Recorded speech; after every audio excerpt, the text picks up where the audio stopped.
तलाश में बहुत दूर चला गया, फिर भी उसे पानी नहीं मिला।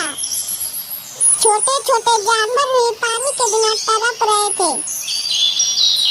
हाथी किसी जानवर को पानी पीने के लिए नहीं देता था, भी जानवर को मार कर भगा देता था। जिराफ भी पानी के बिना तड़प रहा था। जंगल में पानी के बिना अकाल पड़ गई थी। अगला दिन जंगल में बहुत तेज बारिश हुई। कोई जानवर भी घर से नहीं निकल रहा था। बारिश बहुत तेज हो रही थी। बिल्ली भी घर से बाहर नहीं निकल पा रही थी। एक दिन हाथी छोटा तालाब में गिर गया और बोला, कोई मुझे बचाओ, मैं गड्ढा में फंस गया हूँ। सभी जानवर वहाँ पर आ पहुँचा। खरगोश और चिड़िया हाथी को पालने के लिए तरकीब सोचने लगी। हाथी बोला, मुझे किसी तरह बाहर निकालो। हाथी को सभी जानवर मिलजुल कर बाहर निकाला। हाथी बोला, मैं पानी पीने के लिए किसी को मना नहीं करूँगा, और सभी जानवर को धन्यवाद किया। हाथी खुश हुआ और अपनी गलती पर बहुत पछताया। हाथी सोच रहा था कि अब मैं गलती नहीं करूँगा।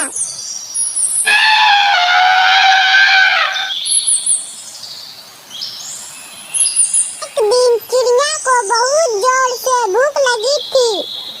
वह खाना की तलाश कर रही थी। इस समय एक चालाक खरगोश नदी में पानी पी रहा था।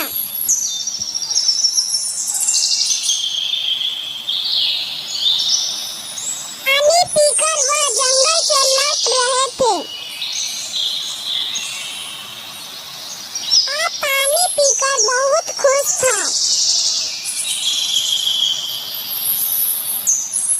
वह खेलते कूदते अपने घर जा रही थी।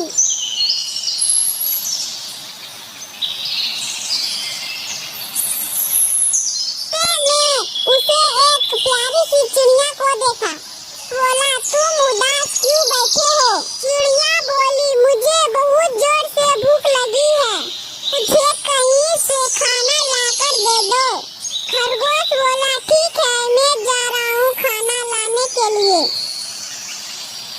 खरगोश ये कहकर जंगल में भोजन ढूंढने के लिए चले गए।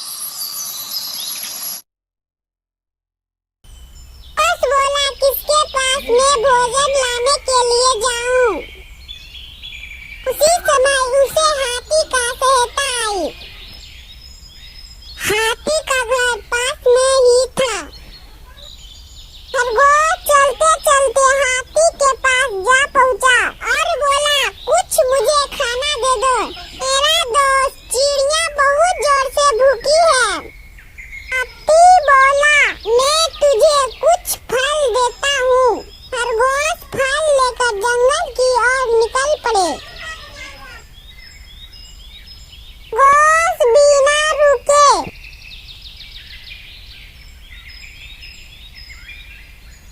खरगोश फल लेकर चिड़िया के पास जा रहा था।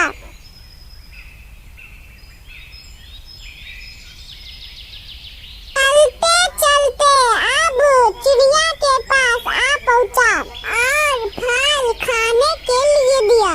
चिड़िया भर पेट फल खाई और खुश होकर बोली, तुमने आज मेरी भूख मिटाई है।